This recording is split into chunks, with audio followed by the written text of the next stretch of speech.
take thy death, that I may receive thee again in mercy with thy brother. While she was yet speaking these words, the young man said, Whom wait ye for? I will not obey the king's commandment, but I will obey the commandments of the law that was given unto our fathers by Moses. And thou, that hast been the author of all mischief against the Hebrews. Against who? Against the Hebrews. You like Darren Wilson and them? Right? The NYPD? Right? Bringing all this mischief against the Hebrews. Come on. Shall not escape the hands of God. No, you won't. Hashtag Darren Wilson. No, you won't. You won't escape the hands of God. Believe that. The Lord said you can forget. Let all y'all forget. Forget about slavery. Just forget. The scriptures say, can a mother forget her suckling child? That she should not have compassion on the fruit of her womb. They may forget. I'll never forget what happened to you. So anytime somebody try to get you on that, forget about slavery. Forget about what happened. That's the spirit of a coon. What you mean? The Bible say don't forget. The Bible can tell you remember the former days. Remember what happened. Bring it to mind so you can understand and know why you're in this condition. What you mean forget? They don't forget the Holocaust. They didn't forget Bin Laden, did they? Well, was that forgotten and swept under the rug? Did they start praying that God blessed Bin Laden and his family? No, it's war. What you mean? All right, let's read, brother. For we suffer because of our sins. You see that? Because we went off.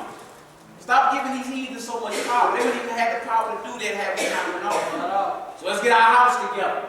Once you stop focusing so much on them and get ourselves together, you'll watch them lose power. They'll be like, dang, these niggas ain't showing to spend nothing. No money on Black Friday, no Christmas. We losing all our power because you hitting them in their God, which is their money. You hitting them where it hurt. You get away, the best way to watch them come down is to stop doing what they're doing. Watch them fall. They lose power right there. They gain or stay in power because you're steady promoting their system. And their gods and their way of life. Once the Negro get away, like the Lord say, separate. The Lord didn't say integrate, he said separate. And don't touch the unclean thing. Then I'll receive you. Once we get that in our mind and look out for each other, you'll see. You'll watch them fall. Come on, brother. And though the living Lord be angry with us a little while for our chastening and correction, yet shall we be at one again with his servants. But thou, O godless man, and of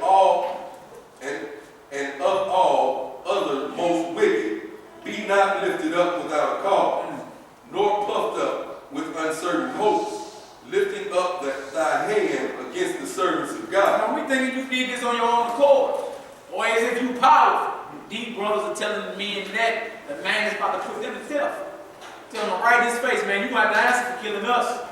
Let's read, brother. But thou hast not yet escaped the judgment of Almighty God, who seeth all things. For our brethren, who now have suffered a short pain, are dead under God's covenant of everlasting life. But thou, through thy judgment of God, shall receive just punishment for thy pride. See what he's telling him on death row? You're going to be punished for your pride. Let's read, brother. But I, as my brethren, offer up my body and life for the laws of our fathers, beseeching God that he would speedily be merciful unto our nation, and that thou by torments and plagues mayest confess that he alone is God. Let's read. And that in me and my brethren the wrath of the Almighty, which is justly brought upon all our nations, may cease. Then the king, being in a rage, handled him worse than all the rest. You see that he handled the baby boy worse than everybody. Come on. And took it grievously that he was mocked. So this man died undefiled and put his whole trust in the Lord. Last of all, after the sons, the mother died. Let this be enough now to have spoken concerning the idolatrous feast. Or a pagan feast like the one that people finna partake in less than 20 days. Come on, brother. And extreme bring the torch. All right, let's go over the first Maccabees chapter 2. Let's get into the history. We got the torture. Now we're going to get into the brothers that stood up. The brothers that stood up and went against this heathen. Let's get it. First Maccabees, the second chapter. Let's get to Matthias and his sons. Because even though we had brothers that sold out, it was a faction of brothers that was like, look, man, we gonna fight for this. Y'all not finna just come in here and just do us the way we did. Oh, y'all doing us, put it that way. And had not these brothers stood up, the Messiah who came in the flesh 150 years later would have never had a temple to teach in. This temple, the temple that he was in the New Testament, was dedicated to 150, 160 years before he even was born. Because these brothers stood up and fought against these Greeks. All right, First Maccabees 2. Start around verse 1, my brother. First Maccabees 2, verse 1. In those days arose Matthias, the son of John, the son of Simeon, a priest of the son of Joab. So he was a priest. All right, come on. From Jerusalem, and dwelt in Modi. And he had 5 sons. How many sons? 5 sons. Joanna, called Caddis, Simon, called Thassi, Judas, who was called Maccabeus, Let's get it. Eleazar, called Avrin, and Jonathan, whose surname was Alpha. So a surname is like a nickname, you know, and that's how I show you these people again. We all got nicknames, other names. You feel me? 5, 6 of them. So we always had surnames or nicknames. This is what it is. All right, come on, brother. And when he saw the blasphemies that were committed in Judah and Jerusalem, right, he said, "Woe is me!" You see what the priest said? He seen all this wickedness going down, and he said, "Woe is me!" Come on, brother. Wherefore was I born to see this misery of my people and of the holy city, and to dwell there, where it was delivered into the hand of the enemy, and the sanctuary into the hand of strangers. He said, why did I live to see all this madness? Woe is me. Come on, brother. Her temple is become as a man without glory. Her glorious vessels are carried away into captivity. Her infants are slain in the streets. Her young men with the sword of the enemy. What nation hath not had a part in her kingdom, and gotten of her spoils? All of her ornaments are taken away. Of a free woman, she has become a bond slave. See that? We were once free, now we slaves. That's a recurring history with Israel. You can't get around it. One of the main identifying factors is we were bonded, slaves, sold on auction blocks. Can't get around it. Come on, brother. And behold, our sanctuary, even our beauty and our glory, is laid waste, and the Gentiles have profaned it. To what end, therefore, shall we live any longer? We read about some of the Gentiles, what they was doing in their temple. They was having orgies, having their way with harlots, sacrificing swine's flesh, put the altar of Jupiter, Olympus up in the temple of God. Totally profane the temple of the living God. All right, come on, brother. Then Matthias and his sons rent their clothes and put on sackcloth and mourn very sore. In the meanwhile, the king's officers, such as compelled the people to revolt, came into the city molded to make them sacrifice. And when many of Israel came unto them, Matthias also and his sons came together. Then answered the king's officers, and said to Matthias on this wise, Thou art a ruler, and an honorable, and a great man in this city, instructed with sons and brethren. This is what the king officer telling him. Basically puffing him up. Come on, brother. Now, therefore, come thou first, and fulfill the king's commandment, like as all the heathen have done. Yeah, and the men of Judah also, and such as remain as at Jerusalem. So shalt thou and thy house be in the number of the king's friends, and thou and thy children shall be honored with silver and gold and many rewards. See, that's always something. You know what I'm saying? You can be rich around your mind, your wildest dreams or imagination. Just sell out. Come on, brother.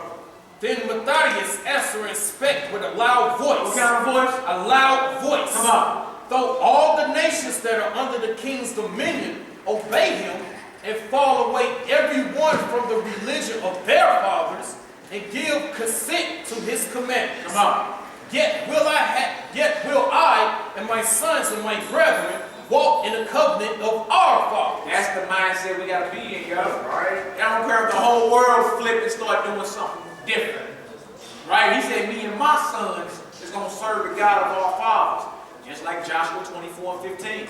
As for me and my house, we're going to serve the Lord. All right? Let's read, brother. Yahweh God forbid that we should forsake the law and the ordinance. He said, God forbid that we sell out. Let's read. We will not hearken to the king's word. Uh-oh, is this Matthias rebelling, not obeying the laws of the land? We will not hearken to the king's words. Why? Because what the king was asking was violations against Matthias' God. No deal. It ain't no deal. Don't show no deal. No deal. All right, let's read, brother. To go from our religion, either on the right hand or the left. Come on. Now when he had left speaking these words, there came one of the Jews in the sight of all to sacrifice unto altar, which was at Moab, according to the king's commandment. You got him saying, look, me and my sons ain't selling out. Now, why he's saying this, here come a bootlegger. Here comes one of his people that sold out. And he finna sacrifice on this altar that the king put up. Let's read, brother. Which thing when Matthias saw, he was inflamed with zeal, and his reins trembled.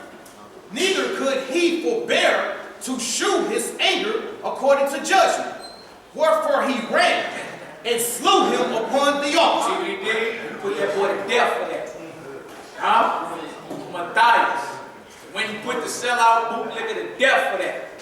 Right? Today he said, oh brother, that was wrong. Let's read.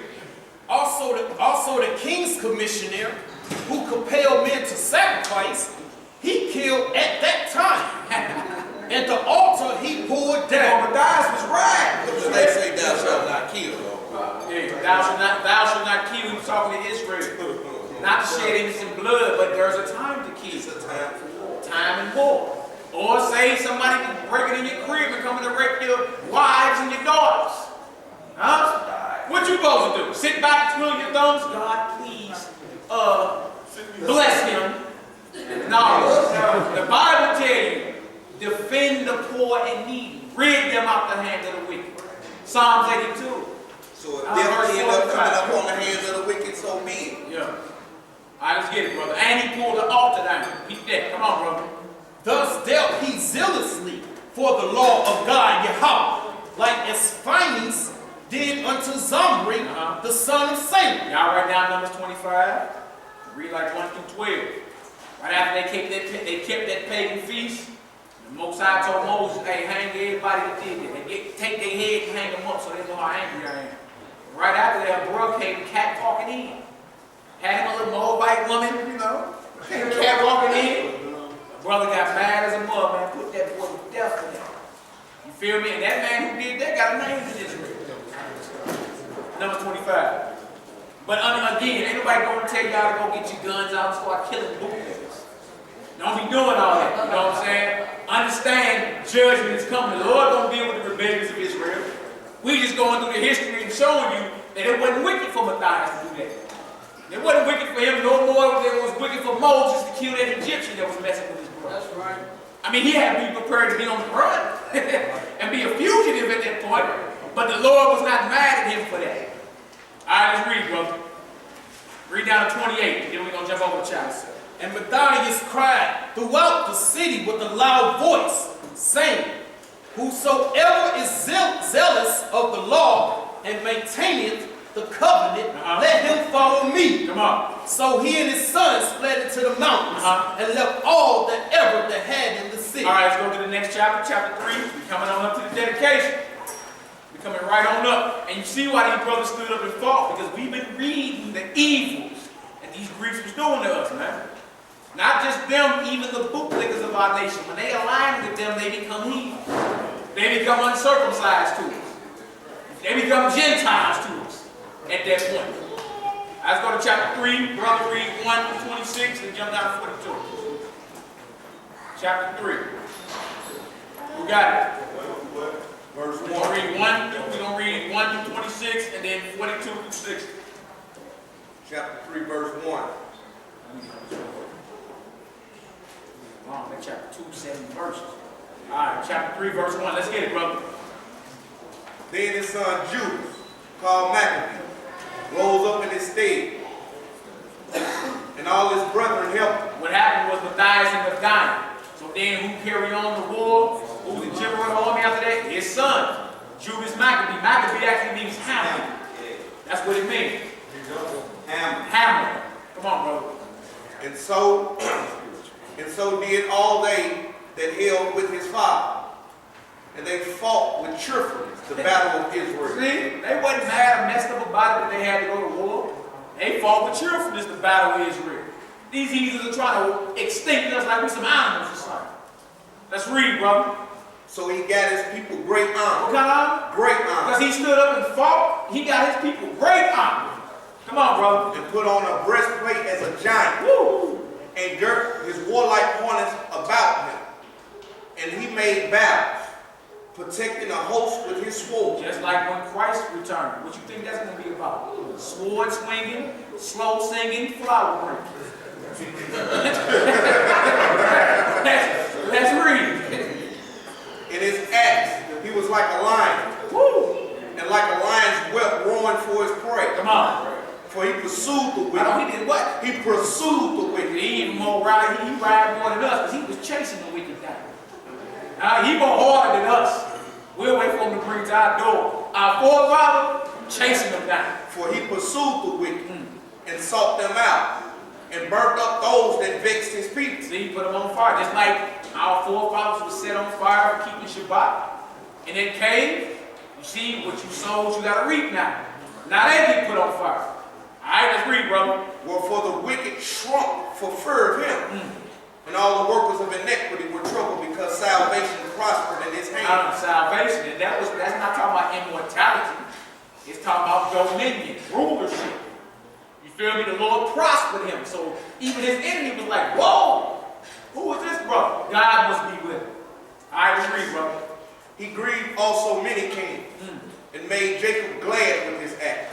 And his memorial is blessed forever. So when everybody get the spirit of Memorial Day, they want to talk about all these soldiers, how about we open up our Bible and read about the great men in the Bible? Right. And how about we remember them? Starting with the top one we need to remember, which is Yahweh Shai, Christ.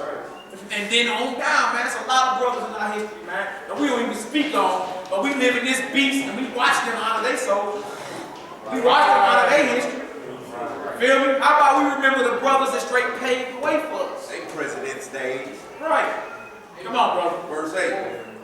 Moreover, he went through the cities of Judah, destroying the ungodly out of them, and turning away wrath from Israel. He even put the sword to the bootlickers.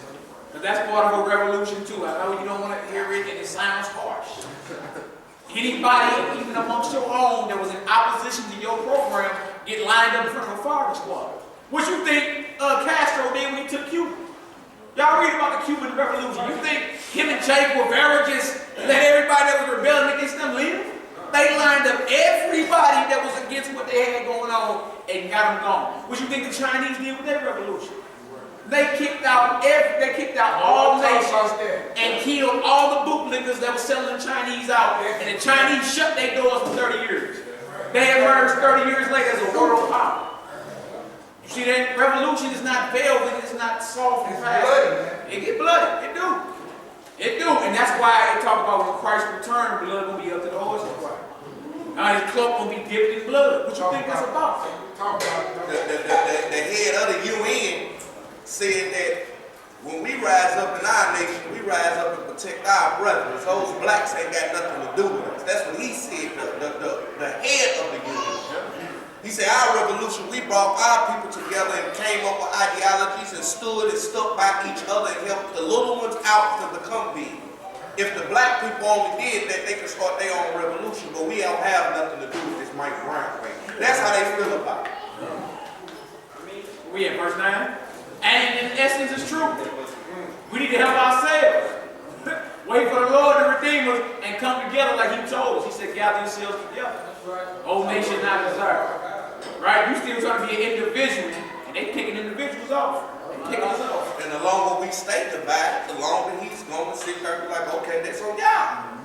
When y'all get together and come to me on one accord, I'll wake on up and come down here and holler at y'all. Right. Until then, y'all going to be sleep, stammering like y'all are. So when are we going to get up and rise and do what we need to do?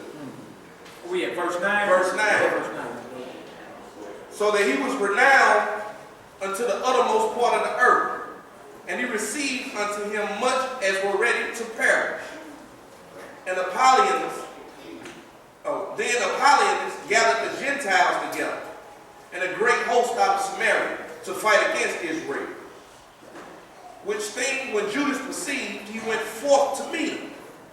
And so he smote and slew.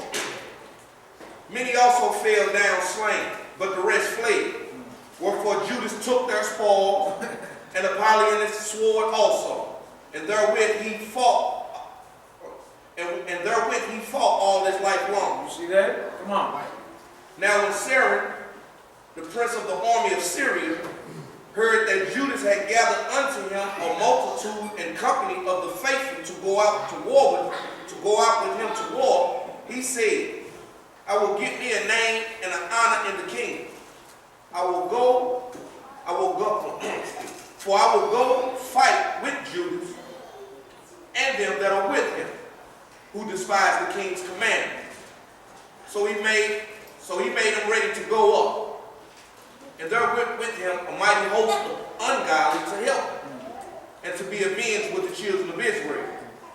And when he came near to going up to Beth-Horon, Judas went forth to meet him with a small company, who, when they saw the host coming to meet him, said unto Judas, how shall we be able, being so few, to fight against so great multitude and so strong, seeing that we are ready to faint with fasting all this day? Yeah, we was outnumbered, outflanked. And home. Fasting and all that.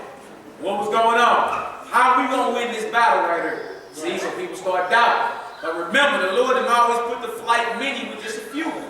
That's all through the Bible. I just read, brother. Verse 18. Unto whom Judas answered, it is no hard matter for many to be shut up in the hands of a few. And with the help, and with God of heaven, let me hit this again. And unto whom Judas answered, it is no hard matter for many to shut up in the hands of a few. It is not a hard matter for many to be shut up in the hands of a few. And with God of heaven, it is all one, to deliver with great multitude or a small company. That's flat out. Come on. For the victory of battle standeth not in the multitude of the host. Come on. But strength coming from heaven. Either we believe it or we don't. Numbers don't matter with the Lord. Flat out. Numbers don't matter with the Lord.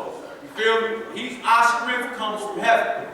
And we ought to be praying the Lord cover us in the day of battle. Cover us. Protect us. All right, come on, bro. Verse 20. They come against us in much pride and iniquity to destroy us, and our wives, and children, and to spoil us. 21, but what? But we fight for our lives and our laws. You see what we stand up for? Yeah, you stand up for that. They come against us in much pride and iniquity to destroy us and our wives and children and spoil us. Right. You see why Jews and them was fighting? We got to stand up and fight at that point. If that's what it is, it's time to stand up and get it done. That's right. But we fight for our lives and our laws. Nehemiah, what you got, brother? I was just saying, bro, you know, when we talk about that, how they honor their veterans, I don't know if most people pay attention. Veterans Day, November 11th, right? That's the same day they killed that time. May 11th is November 11th, 1831. Yeah. And that's the same day they mark as Veterans Day. And they killed that term. Yeah, but they don't want you to honor him. Yeah. They don't want a mindset like that to rise up. Right. Verse 22. No, go down to 24. Yeah. Go down to 24. Read down to 26, then we'll jump down to 42. I'm going to start at 21 again. Right. But we fight for our lives and our laws. wherefore the Lord himself will overthrow them before our You face. see what he was saying? He was telling them, he was exhorting the brothers. The Lord is going to overthrow these heathens before our face. All right, come on, brother. And as for you, be ye not afraid of them. Be what? Be ye not afraid of them. Like Christ said, fear not him who can destroy the body.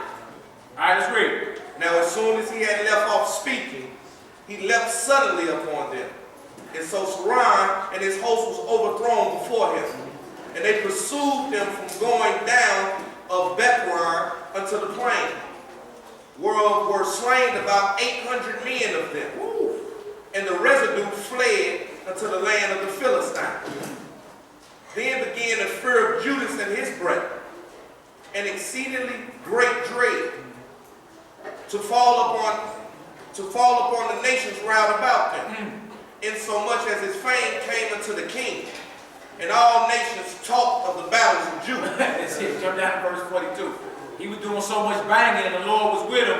Guess what? Now everybody talk. Right? Now everybody got to come to a table and talk about something. Because as long as they killing you, but you ain't putting them down on the other side, they ain't got to talk about nothing. Ain't nothing to talk about. But you see, Judas was hitting their head right back to where, guess what? We got to discuss this. Re-strategize. Who is this Judas Maccabee over in Judea? What is this? But as long as, you know what I'm saying, they killing us and ain't nobody dropping on the other side, dog, you're not going to get no sit down and no table and talk about something. What we got to talk about? All right, jump down to 42, my brother. Verse 42. Yeah. Now when Judas and his brethren saw that miseries were multiplied, and that the forces did encamp themselves in their borders, for they knew how the king had given commandment to destroy the people and utterly abolish them, they said to one another, let us restore the decayed state of our people, and let us fight for our people and the sanctuary. See, think about that. Why would that be in your mind today? You think today something was wrong with brothers standing up and fighting for righteousness. David said, oh, no, that's wrong. That's not of God. But what is this feast we celebrate next week? What's that about? That's about brothers standing up and putting their neck on the line for the truth. And had they not did that, we wouldn't have had no feast of dedication, and the Messiah wouldn't have had a temple to walk in and teach in when he came in the flesh. So what do we celebrate here? We celebrate how God put down our enemies. That's what that's about. But you look at they like, oh, that's wrong. Why you think we celebrate Passover? Right. Ain't that about the Lord destroying the Egyptians and saving us? Yeah. Huh? But why are you in spirit like, that ain't right though? Is that the right spirit to be in? Did Moses pray for the Egyptians? No. Huh? No. Was Judas Maccabee praying for Antiochus Epiphanes? No. He was praying that God destroy him and have mercy on us. Feel me? So when it come out like that, that make you more of a threat than anybody going to burn down a nail trap or McDonald's. Right. You know what these brothers doing in the streets, yelling at tanks and trying to go set the neighborhood on fire don't mean nothing. Don't mean nothing. All right, let's read, brother. Verse 44. Yeah. Then was the congregation gathered together, that they may be ready for battle, and that they might pray and ask mercy and compassion. See, how we going to war and y'all rapping little books and lyrics, but ain't nobody prayed and asked God to cover us in the day of battle. See, brothers knew then that, hey, if we're going to be victorious, we got to pray to God. We knew our strength and our power came from heaven. And when we was in our prime, most of the nations knew it too. Yes, sir. And the killer part about it, they know it now. Yeah. They know that's where our pride, that's where our heart is. That's where our strength is. So they're going to keep us from it as much as they can. 45. Verse 45. Now Jerusalem lay void as a wilderness. There was none of her children that went in or out. The sanctuary was also trodden down, and aliens kept a stronghold. That's like today.